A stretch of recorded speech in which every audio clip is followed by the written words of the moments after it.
welcome to this tutorial. I'm really excited to be able to share this with you today. It's a little fun little activity where you use Excel graphs to draw pictures. So you can see in this example I've got a sample of what the students can, or the user can achieve, and this here is actually a chart in Excel, and it's based off some coordinates, some numbers in a data table. It looks like a Christmas tree with some gifts at the bottom there, and you can see the X and Y axes. On the left you've got different levels and a set of instructions down the bottom, nicely placed there, nice and tidy, fairly clear. So we'll begin with level 1 and work your way through the levels. And in levels 1 and 2, you'll begin with the coordinates at this diamond, this red diamond. You're reminded to press enter on the keyboard after each time you type in a coordinate. So we know that already in Excel. When you put in a value, you need to press enter for it to be accepted. So let's go to level 1, and what I'll use here is a hyperlink within the worksheet, which I'll show you as we go through this. So as I said in the instructions, we start at this diamond, and the idea is to navigate our way around to draw the, sorry, not a diamond, we're starting to draw a triangle and starting at the diamond. So we start at 0, 0, so x equals 0 and y equals 0. And the first point we want to go to is this value here. Now we always start with the x value, so that x value would be 2.5 in this case, and y would be 4. So 2.5 and 4, and then press enter. Now in this little example I've actually put in a smiley face as a recognition to give feedback to the user that they've put the correct answer in, and also here you can see the line that has been created by that. Now if I put in the wrong one, I'm going to put in a 2, you can see that that line doesn't go where we want it to go. So a nice good clear visual response for the user. The next one is x is 5 and y is 4. So x is 5 and y is 0, sorry, not 4. There we go. So we always use the x value first, and the x value is this line here going horizontally, and it's where the line will cross the x-axis that we're looking for in this case. And up here, if we bring that like a straight line down there where it crosses the x value, that gave us that value of 2.5 there. So the last point is back to where we started, which is 0, 0. So if we put in 0, 0, it gives us a smiley face and it completes it. And once you've done that, then you would click next. Now it does give some brief instructions up the top there as well, but you'll notice in some of the elements here that it's nice and clean, clear instructions. It's fairly straightforward and prompts you for moving forward, and you can go back to the beginning if you like as well, and you can pick up from level 2 then if you like. So here we've got now a simple square, but I've also got an image in the middle. So I will be showing you how to do this, but let's have a little bit of a fun with it first. So we're starting here at the diamond, which is now on the x-axis we're at 0.5, so we're between 0 and 1. And on the y-axis, where that would cut over, would be on the 4. So that would be 0.5 and 4. And there it goes, it draws in that line. The next point would be over here, and that would be 4.5 on the x-axis, and it would be 4 on the y-axis. So 4.5 and 4 on the y-axis.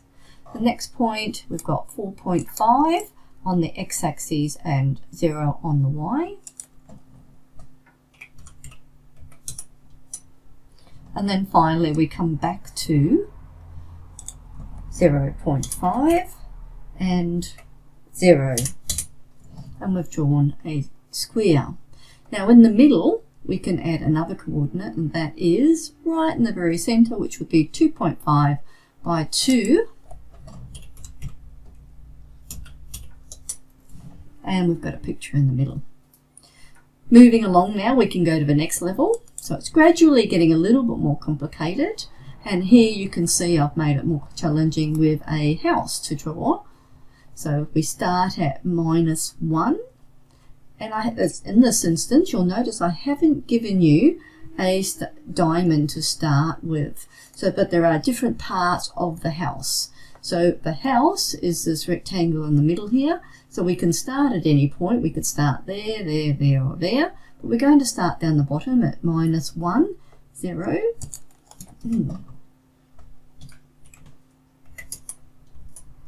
And you won't see anything yet because we haven't taken it from that point to anywhere. So now we'll go -1 and 6. And started drawing a line there. So you get the idea, I would expect now. So now if I start here on a door, I can decide where I want to place that door. So let's say I want 2, 0. I'll start at 2, 0, and I'll go up to 2, 2.5. So that's how we draw by using X and Y values, and all this is in the middle is a chart, an Excel chart. We go to the next level now, and then I've provided in this some instructions on how to create this workbook, how to create each of those little charts. Now of course these are very simple instructions, and in the video I'm going to actually go through and clearly articulate that for you. But just to point out to you in this, I have also on each page I've got a home and a back. So I'll go back to the previous page, and I can go back again, back, and I can go back that way. From level 4 I can just go straight back to home as well. So that's what we're going to be doing today. Not as complicated as this Christmas tree. I will walk through with you though how you can put in a hyperlink, and that is a link from creating these little buttons that will take me from one sheet to another. I will also show you how to hide those sheet tabs down the bottom, just to give you some of those finishing touches. So let's get started to see how all this works. So we need to select an area on our spreadsheet where we're going to hold the data, which is the X and Y coordinates. So we'll start by identifying which is X and which is Y column, and we need some idea of how many data points that we need, or how many X value, how many Y values. So I'm just going to select 5 there.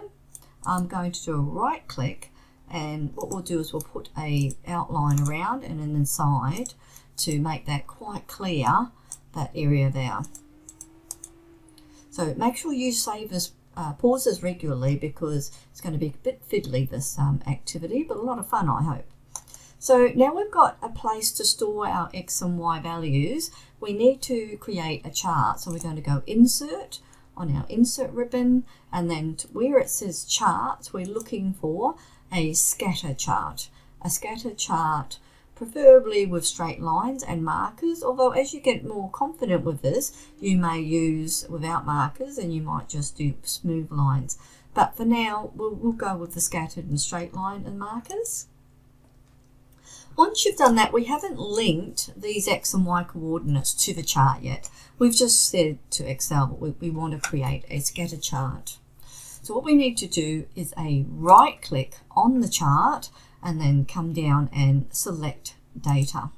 Now because it's a scatter chart, we need to give it X and Y coordinates. So we're going to click on the add, and it's asking for a series name. So we're going to do a square first off for this exercise. So I'm going to type square, and the X value, I'm going to click on that arrow there to select the range and come up and actually select those cells.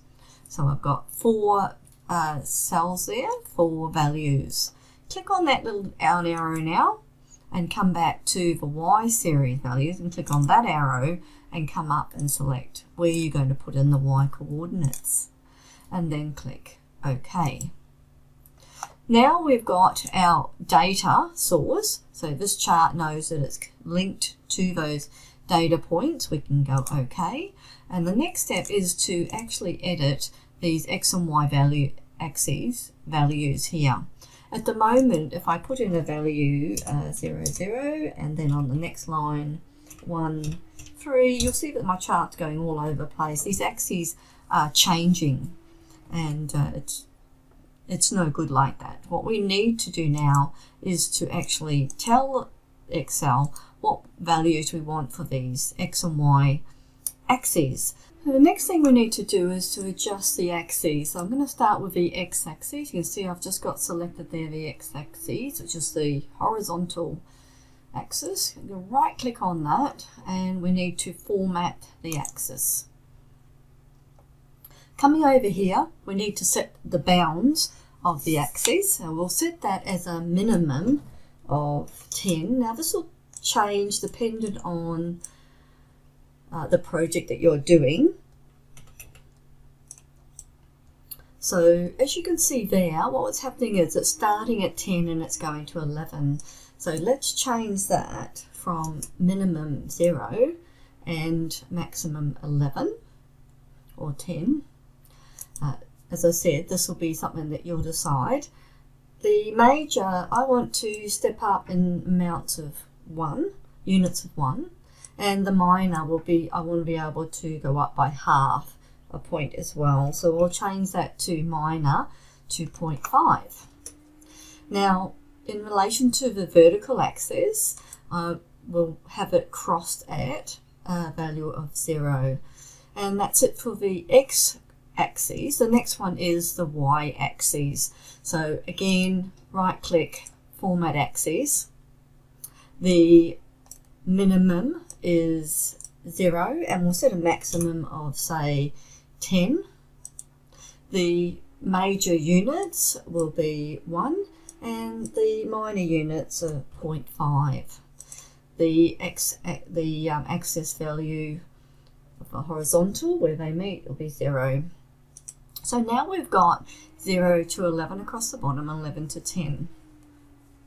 As I said, you can come back and change this. Just simply right click and change axis. So if I want to make that 10, I can do that now. So those settings can be changed. And whether you leave the axis there or not, or if you accidentally delete it like that, you can always go Control Z on your keyboard to replace it. And you can also, there is a setting for, if we go into chart design, there is an option for adding elements. So you can go to axes and here we go, and you can remove or add there if you forget that it's a right click and so forth. So now we've got set up, what we need to do is remember this chart is looking at these values over here. We've got it linked. So what we want to do is we're starting at 0, 0. And we want to go, let's say we want to go straight up, we're going to draw a house. So we'll go, so let's say 0 and 6. That will take me straight up like that. And the next one I will go along to, let's say 5, 6, and so on. If you decide that you want to have another shape on this, then so for example you want to do your rectangle and then you want to add a roof to this, we need to set up another set of axes. It's X and Y. So I'm going to select another area over here. In fact, what we can do also is label this, give it a name. So I'm just going to merge, go into format, I'm going to merge these under alignment and I'm going to merge these and I'm going to call this house. And then I want to select an area and I'm going to call this the roof.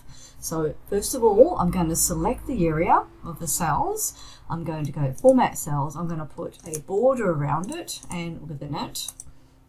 I'll give it a name. Again, I'm going to merge those cells into alignment and merge cells. And I'll call this one roof. Now, it could be something else, but I'm just going to call it a roof. It could be a door, it could be a window, and so forth. So now what I want to do is I want to add this range to the data that this is looking at. So if you remember at the beginning, I did a right click and I went select data.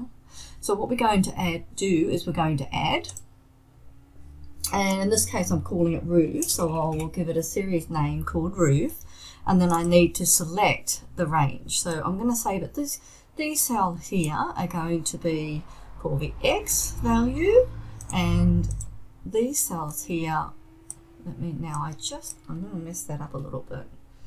I'm going to select these values now for the Y, and then go OK, and OK. So now I can use these points, and let's start at, let's say 6, 0.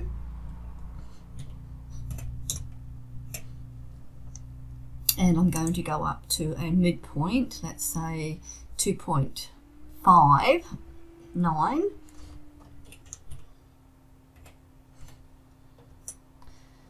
And what have I done there? So I've started at 6, 0 and I meant 0, 6. So you can see straight away when you make a mistake, which is one of the nifty things about this activity. And you go on and so forth. So you can add other data points to this. Now, before, in one of these little exercises, and I can bring that back, I'll bring it over and show you. In this little activity, there was a smiley face in the middle, and it's just done exactly the same way. So again, let's actually decide, let's say for now I'm not going to use, no, I'll do it down here. Let's merge those and let's call it smile. And I'll select a range and put a border around those. It's just helpful by putting the border around it so you know which, generally what cells you've actually selected. So you can see there when I clicked on that line there, it shows me which of those are actually linked to the table, which of those cells, and we're not actually using these ones. So I could actually delete those, which I think I will actually. I'm going to delete and shift cells up. There we go. Just keeps it a bit tidier. Not essential though. You can use any area of the chart. There we go, insert, and then we're going to from pictures and look for a smile. We want a fun one. I might just choose that one. Next, just above the fill layer, we click on mark options, and then we can resize that shape. We don't have to choose from here. We've actually chosen our image and we can just resize it there. And then you've got your image on the inside. I'm just going to zoom back out again. So what we've done is we've got these XY coordinates and we've created a link association with this chart. Now what you might want to do is have different levels in your quiz or your game, if you want to have different levels. So what we need to do is to set up a second sheet, and you might want to link one sheet to another. So I did promise you that earlier. So what you want to do is create a hyperlink. So we just insert a shape. So we go up to insert and illustrations and shapes, and we're looking for any shape that you like. A rectangle will be fine. And then once we've drawn the shape, a right click and edit the text, and we'll just say something like next level. What might be another one might say home, or go back, or go forward, something like that. And once we've done that, we do a right click and we want to put it in a link. So we go link and click on link. Now we can choose place in this document, and you can see the other sheet there, sheet 2. And you can even choose the cell that you want to go to. So if you know what cell you want the user to land on, for example, you want them to land on B3, then you can actually type that in there as well. Actually, I will do that. Let's do that, shall we? B3. Let's imagine that that's going to be the first X value that they're going to type in. Click away from that. I can now click on that and it'll take me to B3. So that's one way of improving our board. Now, the other thing is we want to make sure that our chart is actually locked. So if we come down to Format, Chart area and go to our Properties, so on this icon here, Size and Properties, go to Properties. We want to make sure it's locked. And what we want to make sure is not locked are those cells where you need the user to type in a value, and come over to Format Cells. We can do it this way. Select on Protection and make sure that it is not locked, just those cells, because by default all the cells and all the objects in Excel will be locked. Now, the other thing that we want to do is, if we're going to do that, lock some objects, then what we need to do is to come up to the Review tab and protect the sheet. Now, I highly recommend that you don't use a password, especially when you're creating this initially. And when you submit it to your teacher even, I would suggest that you don't put in a password there, because you may want to make some changes later. So what we want to do is allow all users of this worksheet to be able to select unlock cells only, not those that have been locked. That's the purpose of why we want to lock them. So I'll click on OK. Now I can click around and I can't accidentally change anything on that chart or accidentally click in a cell that I don't want you to, or you didn't want the user to. So the only cells that the user can type in are those ones that you let them. So the next thing is so if we test our theory, that will work. The idea is we don't want them to be able to accidentally move that shape around, or even maybe delete it, which they could do as well. So the next thing is, always remember too that on the other sheet you want them to be able to, the user to be able to go back to the other sheet, so back and forth between them. So it's a good idea to have that. That's part of a good user interface. The other thing is, I did promise you before, is that you can get rid of the sheet tabs down the bottom. We can also tidy this up by removing the ribbons at the top there. And if we go to View, we can also hide the headings and the grid lines. We don't need to see those. Oops, let's put that away again. So already that's looking better, but let's get rid of these tabs, and that'll look even better. So File on the menu and then down to Options, and this would be in the Advanced area, and we just need to scroll down to where you see Display, and there will be a tick box for the tabs. So there you are, under Display Options for this workbook, shows sheet tabs, and we don't want that, so we can click to deselect that. Now, if you don't want the person to be able to scroll up and down on your worksheet as well, you can get rid of those scroll light bars as well. So let's see what that looks like. Okay, and you can scroll up and down, but it hasn't got those left and right and so forth. So it just makes it a lot tidier, I believe. And also, guys, don't forget to put your name on this too. So I hope you enjoyed this tutorial. I hope you got a lot out of it, and join me next time.